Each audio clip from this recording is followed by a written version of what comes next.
Hey everyone, Brendan Snyder here. How are you? Thanks so much for joining me and welcome to a special review for the brand new solo album from former Iron Maiden frontman Blaze Bayley, Circle of Stone, just released on March 1st of 2023. It is his 11th solo album. We're going to get into it here in just a bit. I'll do a full review of this album. I break it all down. But before we start, if you're new to my channel and you haven't already hit the subscribe button, please do. Also, leave a comment, hit like. All those things do help support my channel. I'd greatly appreciate it. And if you turn on notifications, you're going to stay up to date on all that's going on in the world of music, just like this with a special review for the brand new solo album from Blaze Bayley, former Iron Maiden frontman, Circle of Stone. Let's get into it right here. I want to start with a little bit of history because this is going to set up where I go with the review. So, interestingly, Blaze actually goes back quite a ways, which I didn't realize initially. So, starting his career in 1984 as frontman for Wolfsbane. Now, they didn't release a debut album until 1989, 5 years later. And they gained some notoriety around the world, but not as much as they did in their homeland of England, which is where Blaze came to the attention of Iron Maiden, for of course whom he is known best. So he spent 5 years with Iron Maiden between the years of 1994 to 1999, and he released 2 studio albums with the band, the fantastic X Factor from 1995 and the follow-up album Virtual 11 in 1998. So neither of these are really considered to be that big in the canon of Iron Maiden albums, but personally I have to say they're favorites of mine. And I know for a lot of you guys out there, you would agree with me, if nothing else, that X Factor is a pretty darn good album musically. I hear this all the time from different Iron Maiden fans that have given that album a lot of love. But even if you're not a fan of those albums in all, I think what Blaze was able to do coming into Iron Maiden, taking over for Bruce Dickinson, and especially in a time and era when metal was not the big thing, I think he did an amazing job and certainly worth some plaudits just for that. But of course, in 1999, everyone's favorite Iron Maiden frontman, Bruce Dickinson, did return and Blaze went solo and released Silicon Messiah in 2000. Now, in the last 24 years, he has released 11 solo albums, including my favorite, Blood and Belief of 2004. If you've never checked that one out from him, I think it is a really great album. And of course, if you add in the albums that he recorded with Wolfsbane, 5 of them, and 2 that he did with Iron Maiden, in all he's recorded a total of 18 studio albums. So, you know, he's definitely got a career for himself outside of the Iron Maiden thing and has kept things going for all these years, which again, I think is a pretty amazing thing, not really riding the coattails of the whole Iron Maiden stuff. Which brings us to Circle of Stone. So 11 solo album, 12 tracks on it, clocks in at 44 minutes. What I found fascinating about this album and immediately made it something more than just the average album is that it's broken into 2 sides. So side A, which is tracks 1 through 6, features unconnected standalone songs which have different themes on them like human frailty, resilience, courage, gratitude, stuff like that, all typical things within the Blaze Bayley, canon of writing that he does. I have to say, I think Blaze is a phenomenal songwriter, lyricist, and all. Side B, though, tracks 7 through 12, is a short story about someone chasing your dreams, that sort of stuff.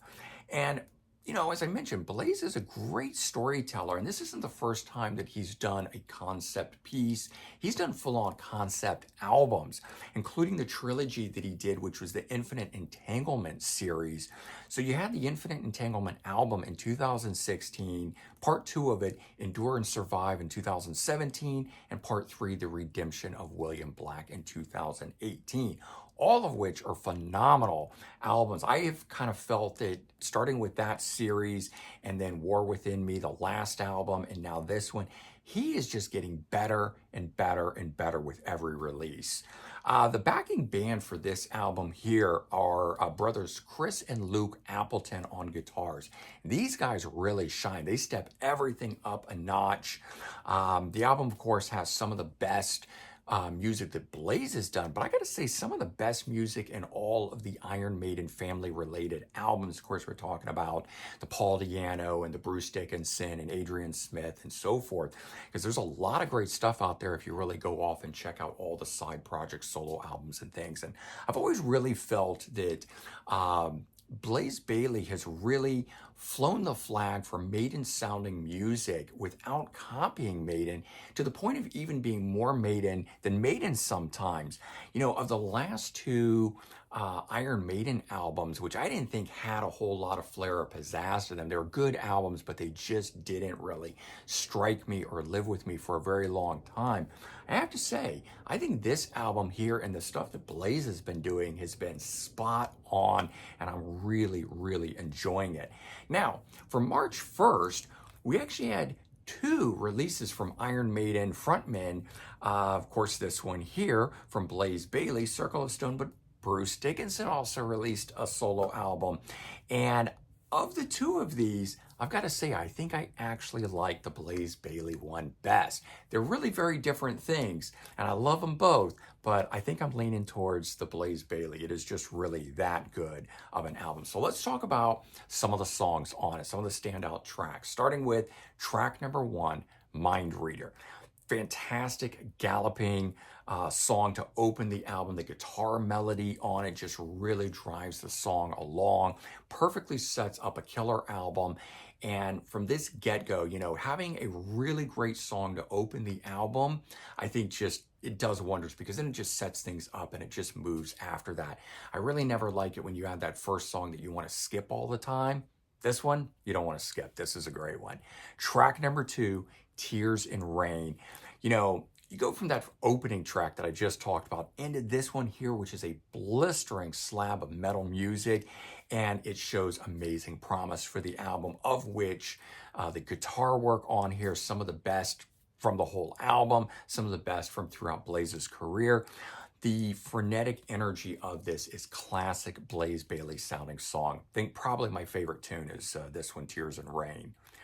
Track 8, we're moving into the concept portion of the album. Those first two were standalone songs, not having any relation.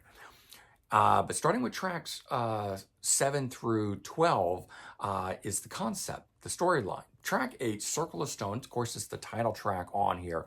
It's a mid-pace rocker, but it just absolutely burns with some killer guitar work. Again, the two brothers on here do an amazing job on this thing, packing it full of killer guitar work. But this song here also features special guest lead vocals from Nicholas Stralvend, and he's from Swedish metal band Wolf. Does a fantastic guest spot, sounds great with Blaze, doesn't take anything away from Blaze, because this guy's vocals are enough unique and different that it stands out as its own thing. Track 9, Absence, just another classic Blaze Bayley sounding song, proves that he's lost nothing. If you remember back, not too long back, he suffered a major heart attack, then went through heart surgery. But I have to say, he sounds as good as ever. He hasn't lost anything. So hopefully both, you know, or the surgery and all the recovery, that sort of stuff, has led to a stronger Blaze Bayley. We want him around for a long time, making killer music like this. Track 12, the last song of the album, Until We Meet Again, a beautiful ballad that closes things out here. This one also features some guest vocals on it from Tammy Ray Bois, and whimsical violinist Ann Baker is on here. You put those two together, you add in Blaze. For his vocal style, you wouldn't imagine it, but some of my favorite stuff that he does is the slower acoustic ballad-driven things, because you really hear the power of the vocals that are Blaze Bayley on here. So, bottom line, on this album here, it's just full of epic force and powerful beauty, as only Blaze Bayley can do, kind of what I've already been saying throughout this review. It's just an electrifying metal album, total delight from start to finish on here. Even when Blaze does slow things down for the different, there's a few different, slower numbers, either whether it's an intro or like that ballad that comes all the way at the end. There's still so much power and life in those songs that none of the focus is lost while you're listening to it. And to me, that is one of the key things in an album? Can you have the peaks and valleys? Can you have the fast, frenetic paced music? Can you have the slower, beautiful, orchestrated ballads? If you can do that on an album, then you're definitely doing something right, because you're carrying my interest from start to finish on this thing. Definitely one of the strongest albums within Blaze's career, but I gotta say, I definitely think this is stronger than the last two Iron Maiden albums. It's got the energy of Maiden. It actually sounds more like classic Maiden than Maiden has been sounding like, the more progressive rock sounding Maiden. So do yourself a favor, check this album out. If you're a fan of Blaze Bayley, check it out. If you're a fan of Iron Maiden, check it out. If you weren't a fan of the two Iron Maiden albums that Blaze fronted, check the album out anyways, because I think this stuff is even better than that. But all in all, a really good, strong album that definitely deserves some attention. All right, hopefully you guys enjoyed this review, got something out of it. Let me know your thoughts on the album itself. Let me know if you like those two Iron Maiden albums that Blaze sings on, because I really think there are more fans out there that do appreciate it than all the hate we normally hear about that time and era of the band. All right, everyone, take care, have a good one, and I'll talk to you real soon. Bye-bye.